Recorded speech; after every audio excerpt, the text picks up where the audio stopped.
Buenas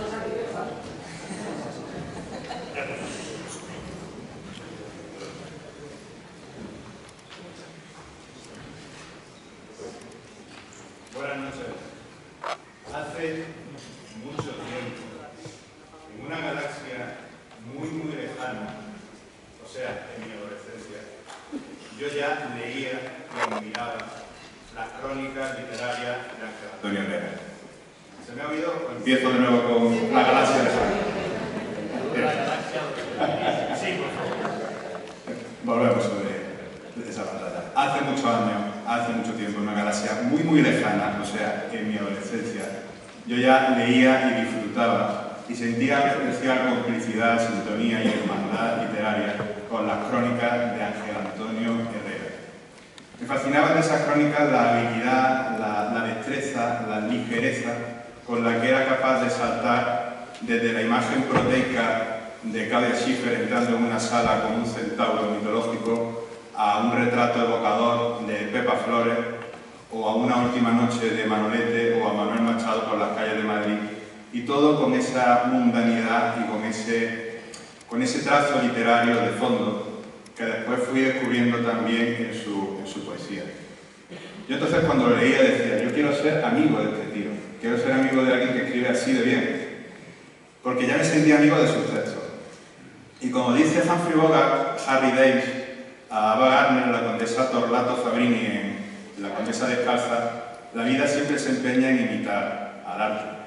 Con lo cual aquí estamos esta noche en el Ateneo de Madrid, yo ya en calidad no solo de presidente de la sección de literatura de esta maravillosa casa, sino de amigo de Ángel Antonio y de compañero en la hermandad de la literatura, de esa vocación que no sé, querido Ángel, si es hermandad o es escuadrón suicida. Pero eso lo podéis comentar más adelante. Estamos aquí reunidos para celebrar un hecho que yo creo que es muy importante dentro de la poesía española contemporánea y sin duda lo es para Ángel Antonio, porque Ángel Antonio, como todos sabéis, es un hombre de múltiples perfiles, de múltiples facetas, pero atravesado siempre de esa misma pulsión poética y literaria. Y hoy estamos para celebrar y para presentar el corpus reunido de su obra poética con este título maravilloso, Los espejos nocturnos, muy bellamente editado en ACAD, que me encanta que en la portada Ángel ponga poesía reunida y no poesía completa, porque queremos que siga saliendo poesía tuya y la queremos seguir disfrutando por los siglos de los siglos. Y bueno, igual algún poema póstumo también hay en este libro. Pero bueno. Bueno, ¿cuál es el perfil de Ángel Antonio? Todos lo conocéis. Tiene un perfil televisivo que es potente, y es potente porque él es el mismo siempre. Entonces, en su forma de enfocar los temas, como decía antes de sus crónicas, en su forma de presentar cualquier asunto o de presentarse ante cualquier situación, siempre lo hace con esa evocación poética que le da un cuerpo de palabra literaria a su voz. Y por eso siempre se distingue de todos los demás, bajo mi punto de vista, siempre se distingue de los demás intervinientes, porque tiene todo un ejército detrás, tiene el ejército de la gran literatura que siempre le acompaña. Como columnista, actualmente en las páginas de hace ya por lo menos 10 años, yo recuerdo, en las páginas de ABC, haciendo unas crónicas y unas columnas excelentes. El ABC siempre ha sido casa de grandes columnistas, de columnistas literarios, desde Azorín hasta Capmany o llegando hasta Ángel Antonio. Y él se distingue por una columna que una vez que la has terminado de leer, como todo columnista literario, una vez que ha pasado el eco del asunto en sí, resuena en ti aún el eco de las palabras que se han empleado para contártelo, de esa evocación, de esa palabra poética, no confundir con prosa poética, que la prosa poética nos ha hecho siempre mucho daño en los artículos de prensa, sino como un eco del lirismo en la evocación del detalle. Y eso Ángel Antonio lo tiene muy desarrollado. Y de alguna manera su poesía no deja de ser una decantación de todo eso. La poesía de Ángel Antonio filtra todo ese caudal literario que le acompaña en la televisión, que le acompaña, por supuesto, en sus artículos, pero se hace carne viva en su poesía, con un matiz, porque si digamos en su crónica tiene ese carácter de Flaner que va andando por la vida viéndolo todo a una cierta distancia, a la distancia del cronista, que va asimilando literariamente la realidad, en su poesía se convierte en sujeto activo del recuerdo, en sujeto activo de la emoción, del paso del tiempo, de sus amores y de todo su afecto y de su ciudad. En la poesía de Ángel Antonio vaya a descubrir, sin duda, otro perfil muy profundo y auténticamente suyo. Ya voy concluyendo. Me gustaría leer en la contraportada del libro, viene un extracto del estupendo prólogo de nuestro amigo Antonio Lucas, y me parece pertinente leerlo hoy porque creo que define muy bien la poesía de Ángel. Aquí se llega a la emoción por el idioma, por combustión de palabras, por alteración semántica, por exceso. Nada es normal en estos poemas, nada quiere serlo. Y en el ABC cultural salió una crítica excelente de Diego Doncel, que era muy buena porque entraba en el barro del asunto, o sea, entraba en el perfil humano del poeta que está detrás de la pirotecnia verbal. Voy a leer solo un parrafito que dice así.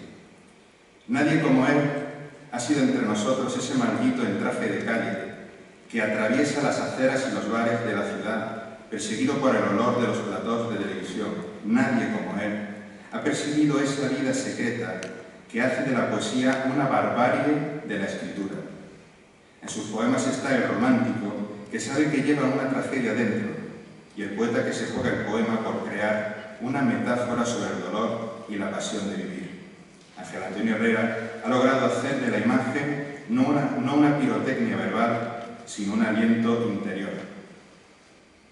Creo que hoy es un día muy importante para reivindicar la condición de gran poeta de Ángel Antonio, y en un país como el nuestro, tan dado a establecer genealogía, generaciones y ligaduras estéticas, hay que decir que la poesía de Ángel Antonio, reunida en este volumen, en los Espejos Nocturnos, recoge poemas, enmarca poemas desde el 84 hasta el 2014. Eso quiere decir que el primer libro de Ángel Antonio pues sale en el epicentro, digamos, de la generación de los 80, lo que se ha llamado poesía de la experiencia. Ese contrato verbal con el lector, la democratización del poema, todo eso.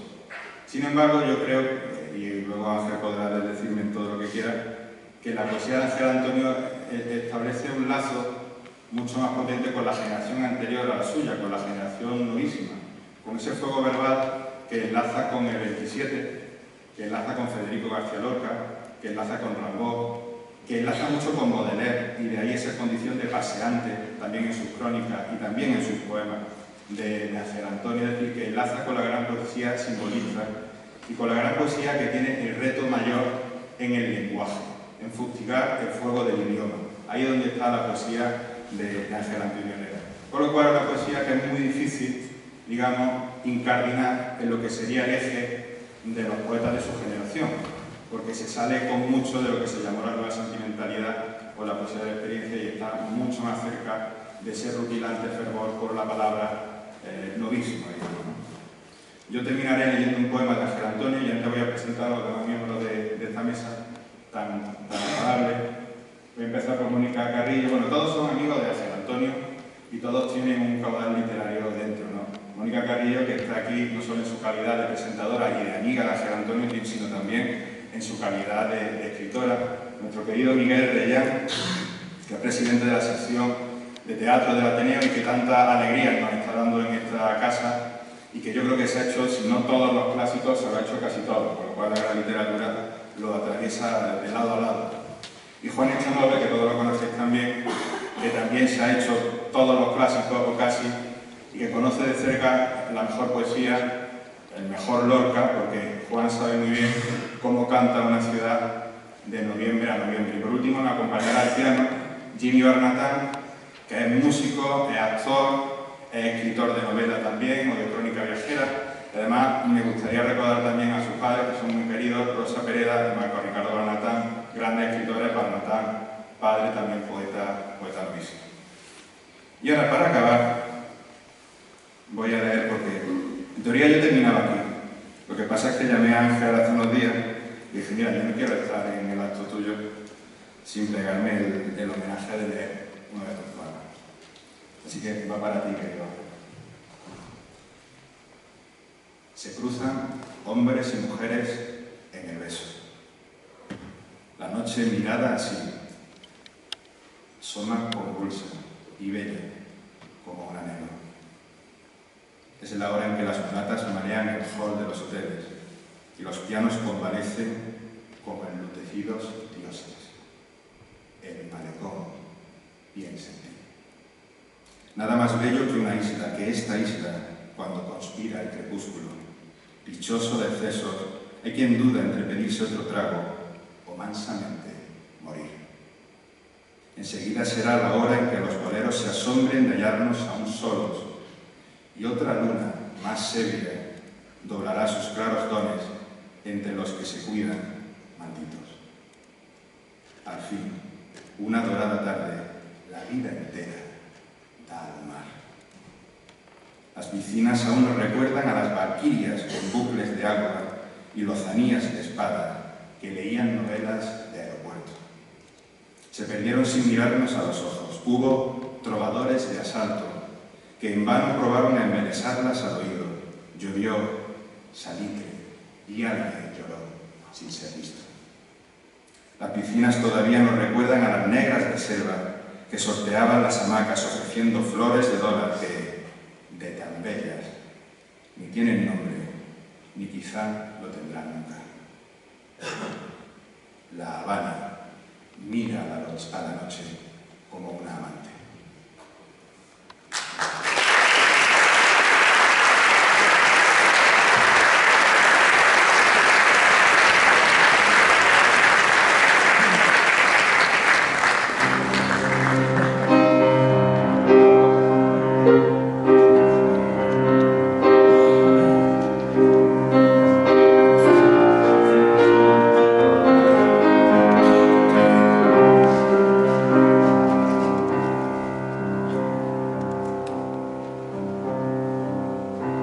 La belleza de la lluvia, la belleza del desmayo,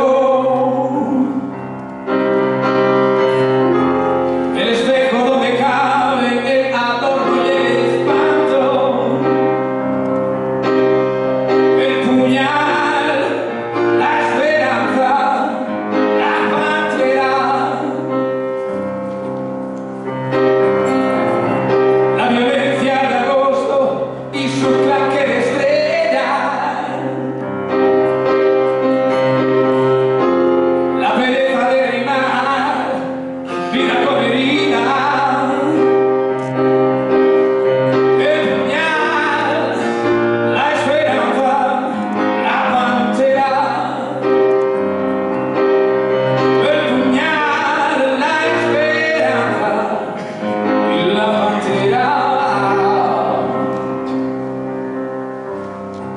las mujeres que quise haré del olvido, las lunas que perdí solo mirar tu amor, el puñal, la esperanza y una pantera, el puñal, la esperanza, la pantera.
segundo viernes de agosto de mi adolescencia.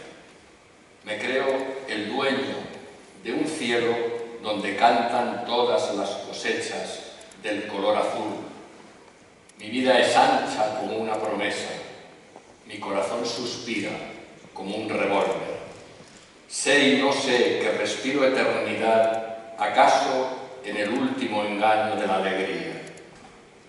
Contra las prédicas de la rutina está la bengala del descuido y la lógica de la selva. Yo quería lograr un poema igual que Buceo, príncipe, igual que desoye la trayectoria del águila. Todavía voy a la espera de saber cuánto le dura al amante una canción de desdicha, cuánto de primer astro aún gobierna en la lejanía de la noche donde no tiene timón sino la desdicha. Contra el corazón de deriva está el camposanto seguro y la muchacha mágica. Casi todo poema es la ponencia de un sonámbulo, la misa de una lejanía que nos alborota un mar por dentro. Si no fuera porque ahora mismo estoy cruzando en bicicleta a las 8 de la tarde del segundo viernes de mi adolescencia, tú y yo estaríamos besándonos en medio de estos versos. Entonces, yo quería desempeñarme en el robo de desafíos. Entonces, y hoy, yo quería indagar en la secreta geometría del susto, hospedarme para siempre en la hemeroteca de lo que ama la primavera. Y es así, miniatura del futuro, de la fortuna de la propia primavera. Contra el ahogo de tanto calendario queda la autoría de la imaginación y el taller de la lluvia.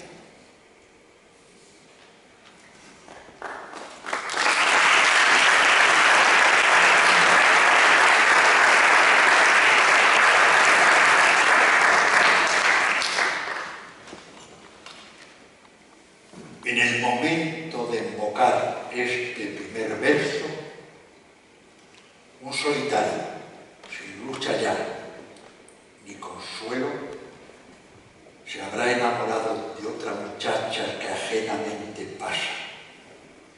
La muerte mirará el minutero bajo una última palmera. Las ojeras habrán ganado una vikinga.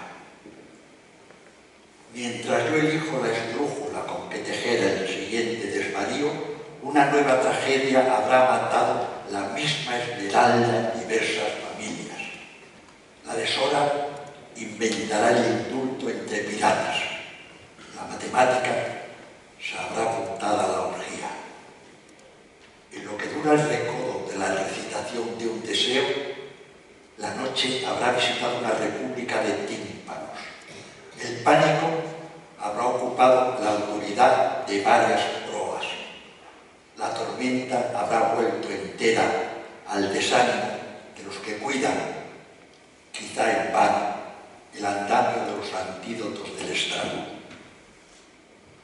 Probablemente, mientras tú apuras este poema, una vida se habrá declarado desierta. Una tarde habrá debutado como lecho de lesbianas. Un consulado de octubres habrá inaugurado la tentación de la tristeza.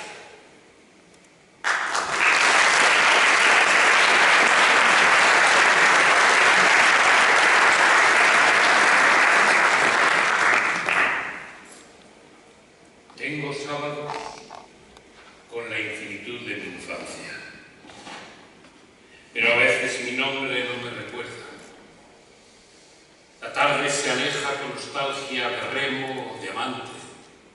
La tarde se acerca con afán de novia o de naufragio. Puedo predecir la espada, pero la espada es y nunca ha sido. Pienso el grito y así del pavor vuelvo. Digo pánico y a menudo el eco me precede. El perfume que pasa lo padezco como aquel que no pasa. Agoté los mares, pero el mar nunca se ha visto. Cada noche arruina un requiem, arruina un romance. Cada noche resulta víspera de otro que no fuimos. Todos los países son países de mi pena. Todo fervor es una usanza del olvido. En mí está la primera aurora, en mí su última lejanía.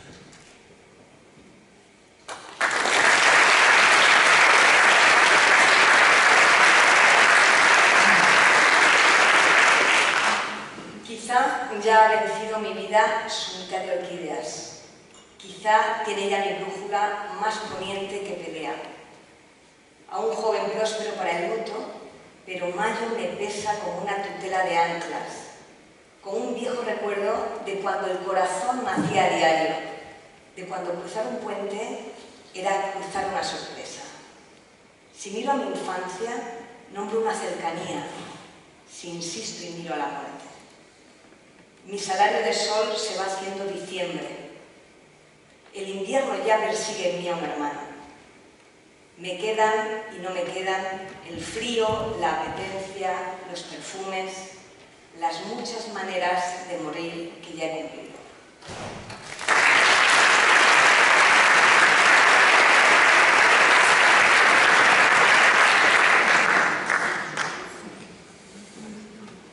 Aún no sé qué hondo lobo le impide a la dicha divulgar sus gladiolos.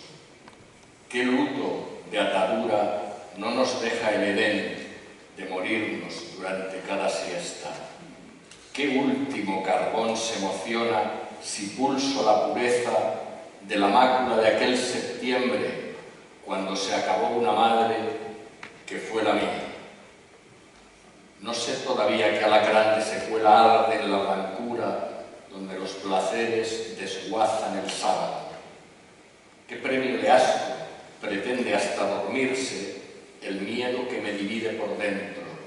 ¿Qué sitio de espada, qué cárcel de río hasta soltarme del puño de penumbra que por corazón llevo? Aún no sé qué violín de aguas agrias nos envenena el consuelo.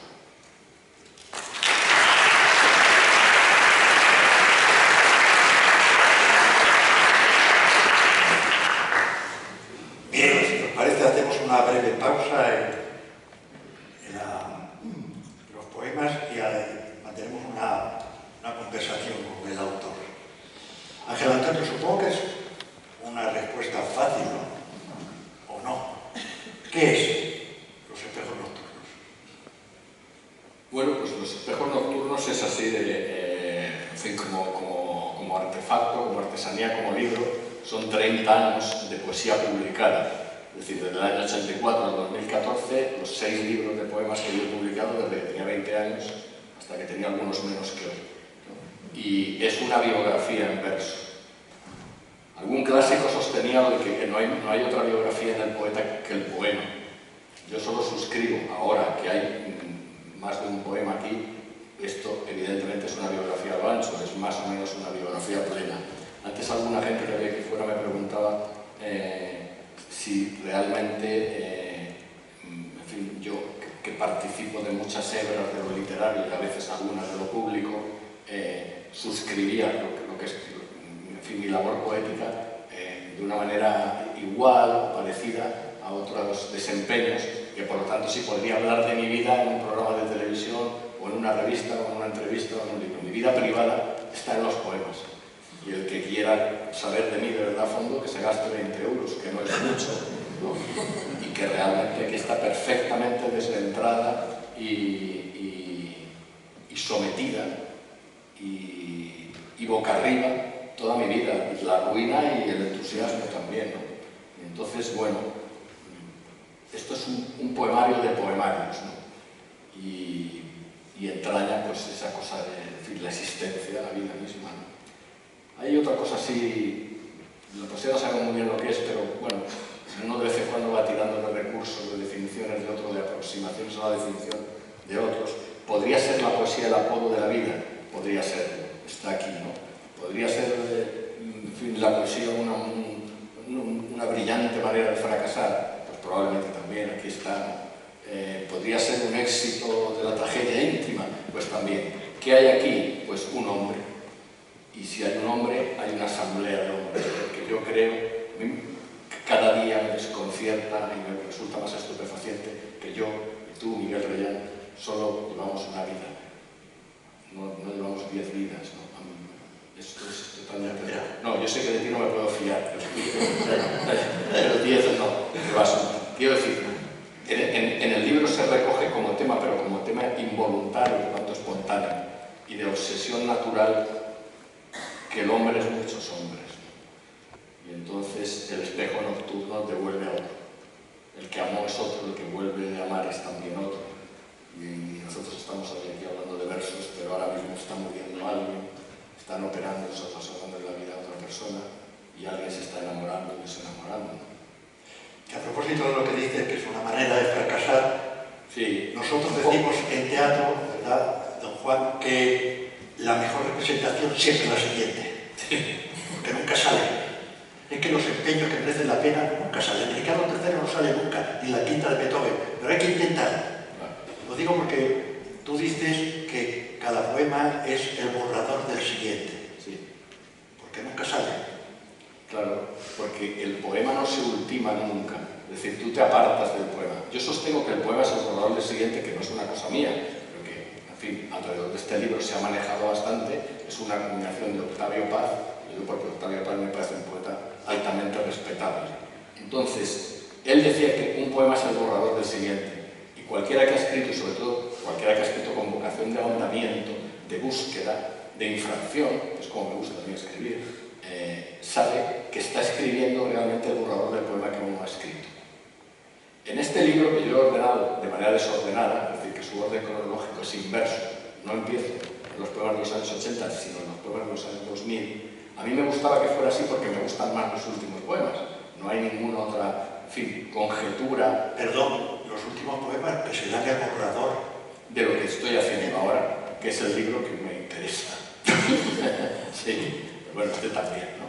Pero sí, claro que es un borrador porque la poesía no se ultima nunca, ¿no? Y aún menos, yo creo, la que yo practico, que es una poesía que tiene mucho que ver, bueno, muchísimo, está muy comprometida con el misterio del lenguaje, con el enigma del lenguaje, con la felicidad del lenguaje y por lo tanto con la libertad de la palabra, que es, yo creo, el sitio que tiene un poeta en el mundo. Con la música. Y con la música, sí. Sí, poema. Sí, claro, con la música de las palabras. Bueno, este es también un debate entre poetas o teóricos de la literatura, si la poesía debe incluir necesariamente a la inembriedad de la música. Yo creo que necesariamente la música va en la poesía. Creo que era Borges el que decía que, tú que eres tan melómano, entre los melómanos finos, que decía, hombre, el arte mayor de la poesía es arte mayor porque incluye la música. Yo escucho a Jimmy Barratán y naturalmente ha mejorado mi poema. Entonces podría poner en duda al maestro Borges porque no me gusta. Entre otras cosas porque es de la familia de Jimmy Barratán. Entonces, pues, yo sí creo en la música de la palabra, en la música interna de la palabra.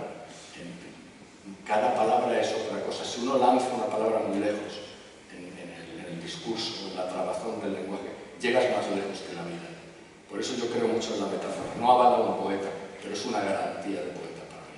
Claro, no podemos extender demasiado. Lo interesante es leer tus poemas, pero alguna vez te he oído decir que tú empiezas ese misterio que es la de construir un poema, se puede decir así, buscando la palabra, no el concepto. Claro, sí. Como que claro, no están. Sí. Yo sé que eso tú me lo discutes a veces y luego no. Yo creo que la palabra trae el fondo. Es decir, que la palabra misma hace que uno piense. Yo no pienso, piensa en el lenguaje. Entonces, por eso, mi vocación de poeta barroco, que es situarme en un límite que no tiene límites con la palabra, me facilita eso. Es decir, es poner a beber el lenguaje, o sea, fomentar el alcoholismo del lenguaje. Entonces, en esa ebriedad, el lenguaje dice de mí mucho más de aquello que yo sé. Por eso creo, de una manera rápida y formal, la palabra, la acuñación de la palabra, la estupefacción, el ser poeta de repente, que decía Gonzalo Rojas, es decir, el relámpago, eso es el detonante para que yo sea un libro de versos.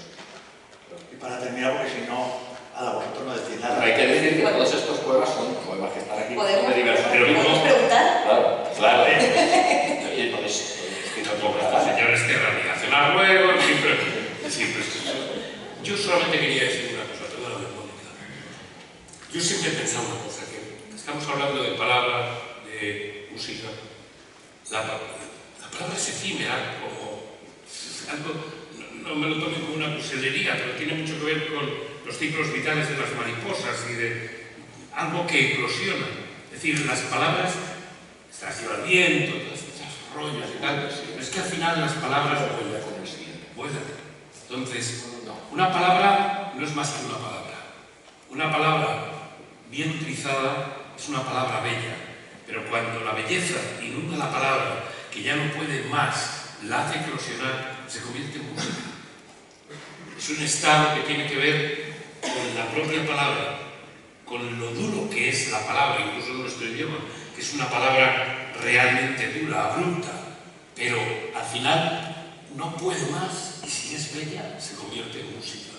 Y yo creo que esa es la gran literatura que tú haces a través de tu poesía, que rinde culto a la belleza, como siempre lo has rendido en tu propia personalidad desde que te conozco, no sé la cantidad de años, pero siempre has procurado que la palabra que emitías, todo, siempre estaba al servicio de esa belleza. Y es lo que hace que los poemas sean de una enorme tristeza, pero de una enorme belleza. Y de una enorme tristeza y una enorme belleza, al final, nace la música. Y de una enorme profundidad, seguramente, porque la sensación que da al leerte es que te importa tanto la forma como el fondo, o sea, la importancia de las palabras y lo que estás contando. Tú hablabas de que estos poemas reunidos son, pues, muestran a un hombre que se desnuda ante el público. No sé cómo es ese proceso de sentarte ante el folio en blanco, cómo es esa pulsión, de dónde te nace esa necesidad de escribir poesía. En mí la poesía nace a la espera, es decir, yo no busco nada. Es un ejercicio de convalecencia. Es decir, hay un poema que está esperando ser compuesto, entonces hay que llegar a él, ¿no? Pero no es, tú no has de forzar, tu afán es la espera, el talento está en la espera, ¿no? Después eso, claro, yo digo que ato un verso, algo que a mí me seduce mucho por deslumbrador, porque efectivamente venero la belleza sí, pero no la belleza hueca, es decir, una belleza que efectivamente sí, la forma es una forma poderosa, ahondada, de vuelo, acaba diciendo cosas que yo desconocía, porque el lenguaje tiene esta felicidad, ¿no? Trae ese misterio. Entonces, la manera de fomentar el enigma, que es la vertiente que a mí me interesa honrar con el verso, es decir, la poesía, no sé si es un género literario, probablemente no sea, pero es un ejercicio espiritual.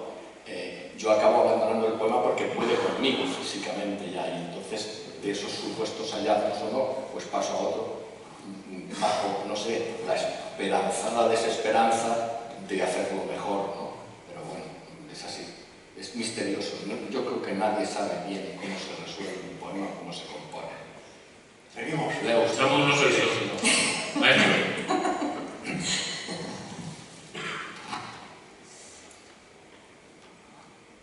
La desdicha que me apague ya escogió su noche. Heme aquí, sin embargo, contrario al vuelo, bajo luna de caníbal, donde el halcón de mi herida. Son míos los motivos del salvaje. Al salvado lunes dicto en pie mi urgente espejo y gasto en sílaba la sangre todavía ligera entre el difunto que daré tarde o temprano y el prófugo de este cuya frontera es ninguna. Heme así de nuevo, memorando qué tragedia o qué redada de adioses antes de la última tragedia. Como si no supiese que en todo lo escrito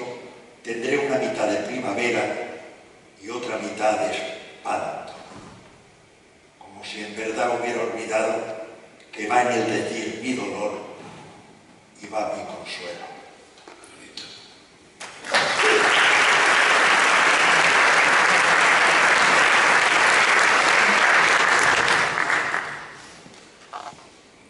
Donde el agosto de la fortuna nunca he elegido, el afán de haberme querido suicida, donde la suerte de no haber abierto aquel lunes un primer libro, quedará donde el sur de la sospecha que no escuchamos, donde el verano de haber querido a otra muchacha y en su cielo la ilusión con promiscuos colores distintos a los de esta tarde, en cuyo balcón de nuevo barajo la suerte de ser o no ser qué sendero, donde incluso el hondo hueso de las horas que no se quemaron cautivas del amor o de su terca herencia, donde el agrado de haberse perdido consístole de otras nostalgias, que es como decir dónde o cuándo las vidas que sí arruiné decidiendo mi vida, donde el vino vencido de haber brindado bajo la luna de un riesgo que no dio conmigo.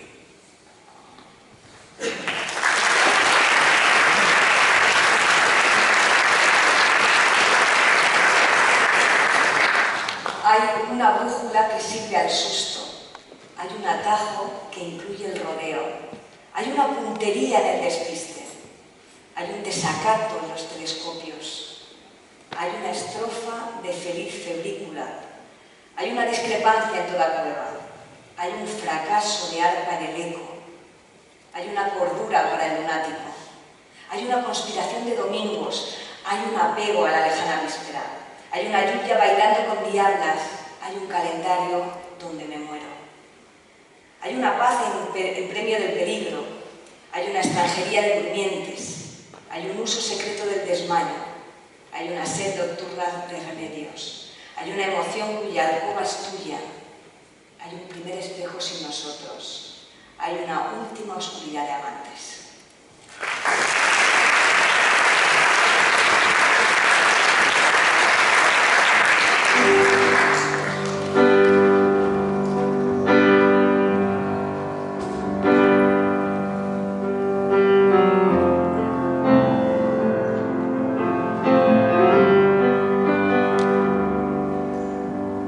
Hay un atajo de otras lejanías, hay una guerra de aguas vagabundas,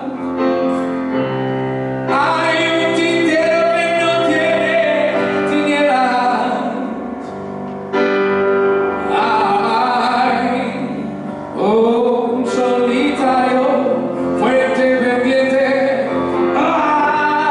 hay una teca ternura entre truenos, hay una suerte de encontrarse a oscuras, hay un furioso afecto de infinito.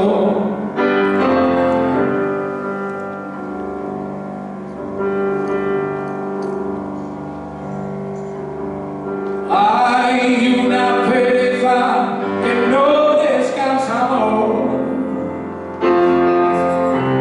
Hay un brusco sospecharse embrujado.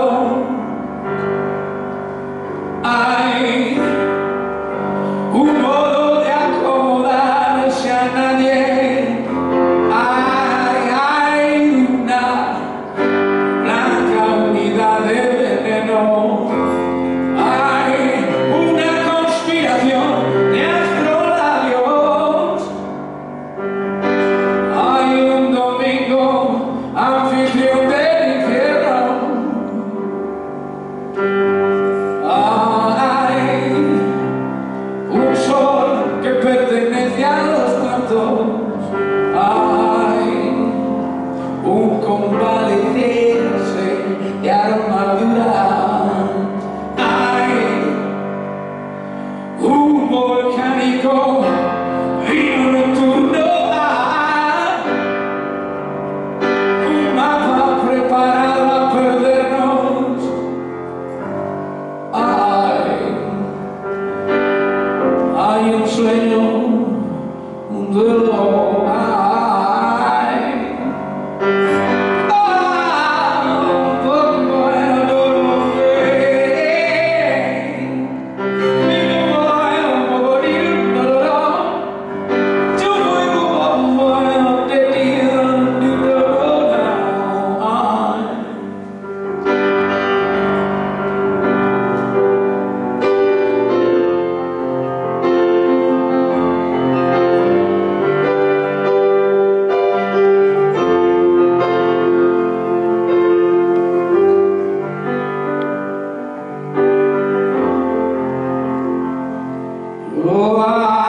Tengo cátedra del vaho del violín, cuyos reyes lo perdieron todo, pero aún aspiro a prosperar en la juglaría de lo sumergido y en la elocuencia de lo inconstante. Sé que donde hay cerrado racimo habrá clara calavera y que los recitadores solitarios suelen sestear vecinos al árbol genealógico de algún traficante de magnolias. No dudo que se llega mucho más lejos si viajas con los ojos cerrados. Sospecho que un oxígeno sexual se equivoca en el escalofrío. Admiro al tímido sucesivo que no disimula.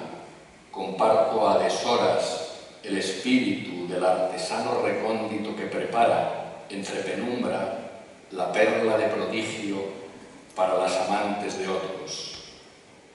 Me propuse una hemeroteca de ayeres de lluvia, entreno una catarata de trinos para seducir a toda selva. He llamado dolor al detalle, he alquilado una sed silenciosa a los venenos. Nadie tendrá un retrato de mi súplica, no heredaréis de mí sino una alcurnia de extravío y una cama para la novia del viento. Hice destreza en recordarle al porvenir la promiscua primavera. Mi oficio renace si le consigo un mayor acomodo al delirio. El verano me ama, mato la negrura con metáforas, entreno la veteranía de sorprender a la belleza entre dos riesgos. Un día mejor compuse caligrafía prohibida en la espalda de las sultanas. Vi en la música un remo originario de los ángeles. Un día mejor, amé en el sur. Tuve padre, dije paraíso.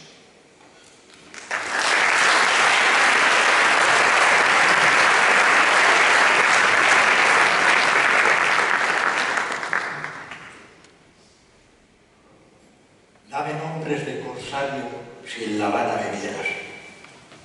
Dime normas de lunático y pide como yo, contra los horarios, más violentas costelerías. Y ciégale a toda razón sus proas.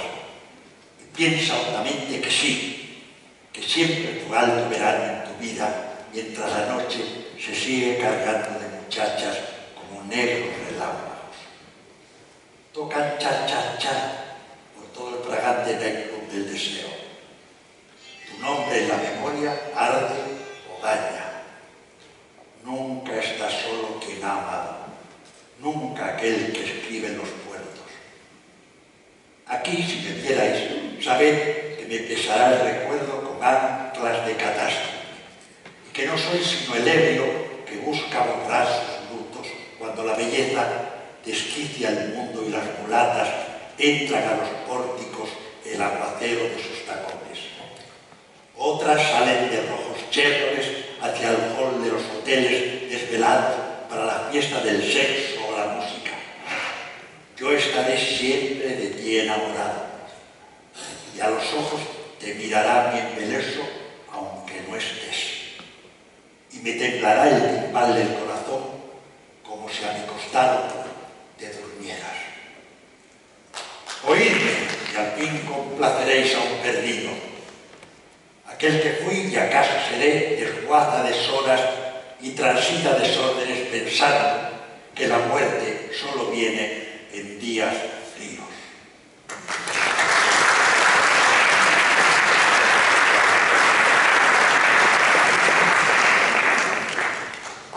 Tres vidas. Un hombre debiera llevar al menos 3 volcadas vidas. La primera es aquella donde arde la genealogía del solitario. Alterna el almanaque del silencio y el archivo de las meditaciones. Es de águila su vértebra y va al águila. Abarca todo aquello que puede verse con los ojos cerrados. Desprecia el consultorio, ama la antorcha, desatiende el anhelo que no incluye el retiro, cuida hierro solo de hondura, tiene fábrica de estrofas para atar el pálido testamento del ensimismamiento. La segunda es la vida de la abierta navegación violenta, la vida del que rápido huyó al afecto del vértigo y ha visto en el huracán una horma de hermano. No se sirve del abrigo de la brújula porque su naipe único es el riesgo. Llama emboscada al hábito, llama al naufragio campamento. Le conciernen el equívoco, el asalto, los confines. Lleva ocio animal su convencimiento. La tercera vida es para la debacle de los placeres. Mejor no usa ningún arbitrio, se premia con el fuego. Consta en papíos sobrantes que puede cumplir de antídoto contra las apatías repetidas y los pánicos diversos. Ha colgado en los cuerpos su singladura que no concluye. Dice que es el esplendor la lectura del instinto. Juega a vendimiar con el vicio. Comprende una canela de caníbales, otro ralentí de volcán, el daño de los azúcares de las muchachas. Busca un lobo en cada víspera, propone un precipicio si se da el beso, apura otra eternidad en cada perfume.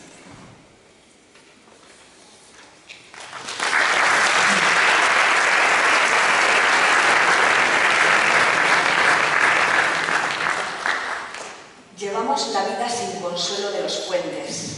Por una orilla pastorean los placeres, por otra orilla prospera el espanto. Conocemos todos los modos de incendiar un domingo, pero a menudo no arde lo que se odia, pero a menudo no sueña lo que está solo. Decidimos la incógnita mar adentro, y no hay suerte sin premio y tampoco sin naufragio. Tenemos por calendario un museo de abismos, tenemos por hazaña un cielo cambiante. Nos sobran sobresaltos si pretendemos amparo. Si buscamos otro vértigo, nos mata su demora. No nos falta nada y todo nos falta.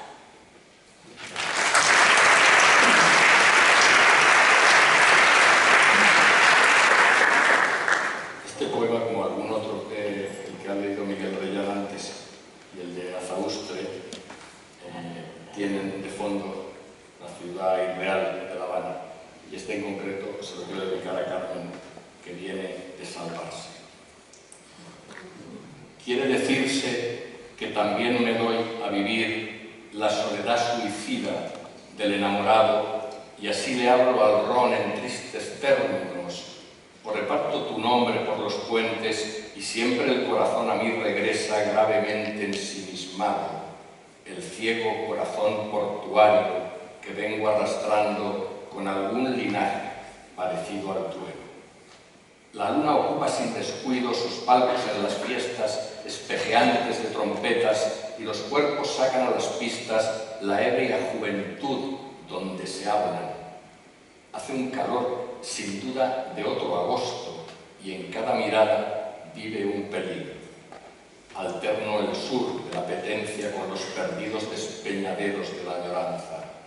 Firmaría con fe que ya sonaron para mí estas músicas en las terrazas de un sueño, pero los pianistas ignoran mi nombre y las bailarinas corren a perderse tras los brindis con la ceremoniosa canalla que colma las sombras entre las que ni vagamente me recuerdo. Aquí, si me vierais, donde la noche palpita de palmeras y el alcohol retrepa a los instintos. Traedme a la más hermosa mulata de estos confines, traedla. Quiero suicidarme en su mirada, quiero suicidarme mañana en su mirada. Con vino, amor, el ahínco de tu recuerdo, con el prófugo harén de los espejos.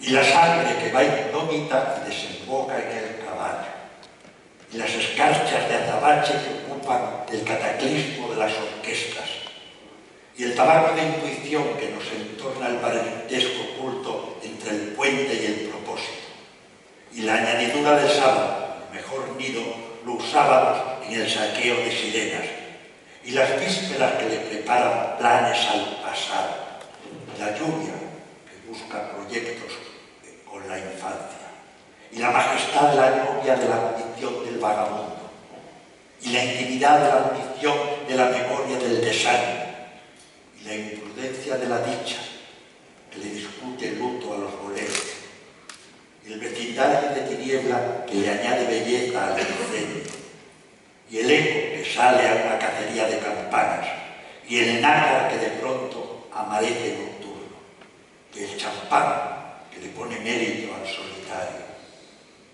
y el azul recitante, la devoción dañada, y el sufriente febrero, y el puerto de perfume donde descorchan noches los recuerdos, y el paraíso de un momento donde se desabrochan los salvajes, y el vino volcánico que cuida en su pirámide a un pirómano, y la academia de adioses en los sueños donde no hay nadie.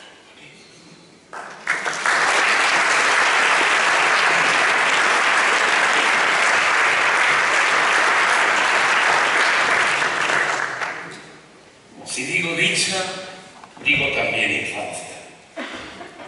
Y digo que fue palafrén de la primavera aquel con el que yo andara los calendarios, cuando mi juventud tenía extranjería de estrellas y la vida prosperaba sin la disciplina del olvido, sin el examen de la sombra o el litigio del lamento.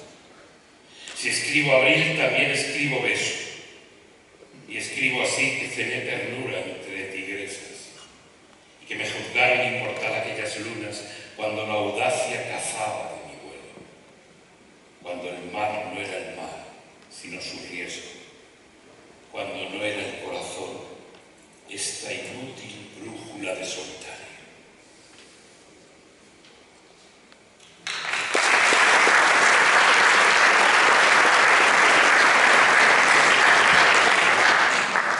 Hay un beso que no vimos, hay por tanto otra suerte de añorarse, y hay así un mar de amantes que ahora rueda rumores en ciertos nombres parecidos a los nuestros. Hay otra vida así tras ese beso, y un puerto de antípodas donde emplear el apego, y un arte distinto de compartir las penumbras, y un modo pendiente de decirse adiós, y un atlas contrario de otra locura, que no es la tuya, ni tampoco la mía, pero pudo serla. Hay un futuro que se avecina en el pasado. Toda verdad se cruza a diario con el olvido. Venimos del sitio aquel donde nunca estuvimos. Ahí, a deshoras, quienes no fuimos, nos dan de cantar al recuerdo.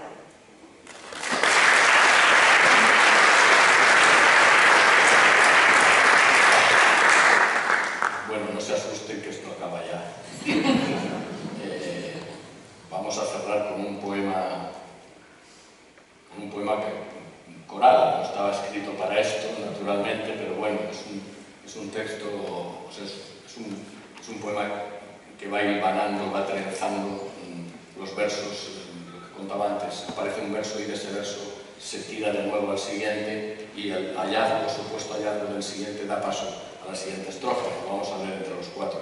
Antes, y ese será el cierre. Naturalmente yo tengo que dar las gracias al Ateneo de Madrid, por supuesto a mi amigo Joaquín Pérez Azalustre, a Miguel Rellán, a Mónica Carrillo y a Juan Echanove, y por supuesto a todos ustedes, a vosotros, casi todos sois amigos. A mí me habéis hecho una noche feliz. Os agradezco para siempre el aplauso y el silencio, las dos cosas, porque vienen a ser lo mismo. Ojalá nos veamos pronto con este motivo o con cualquier otro. Gracias.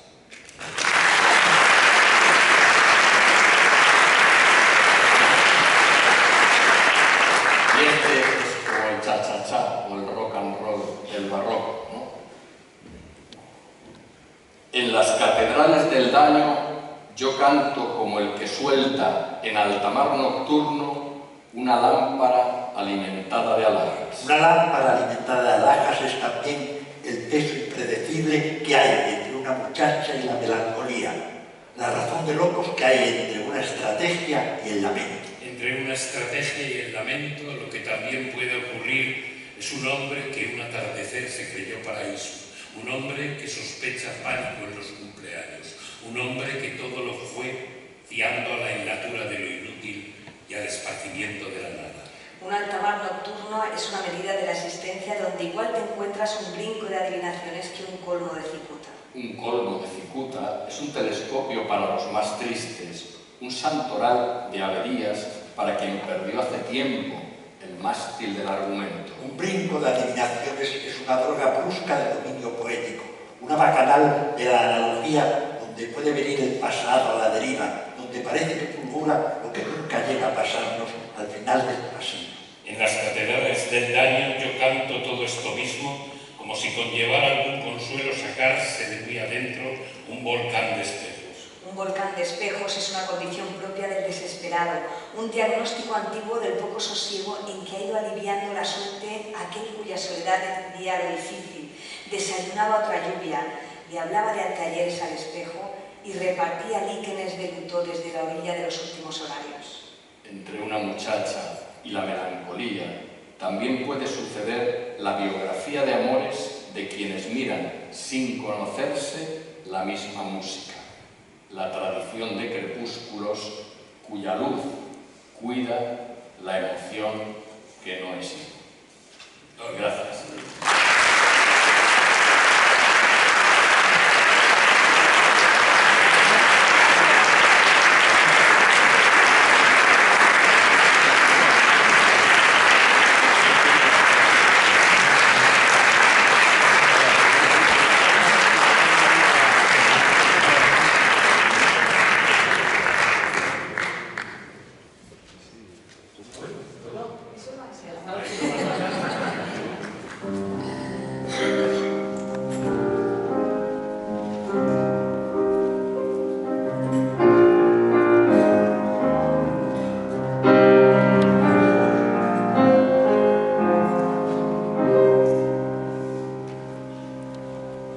Era eso, no sé.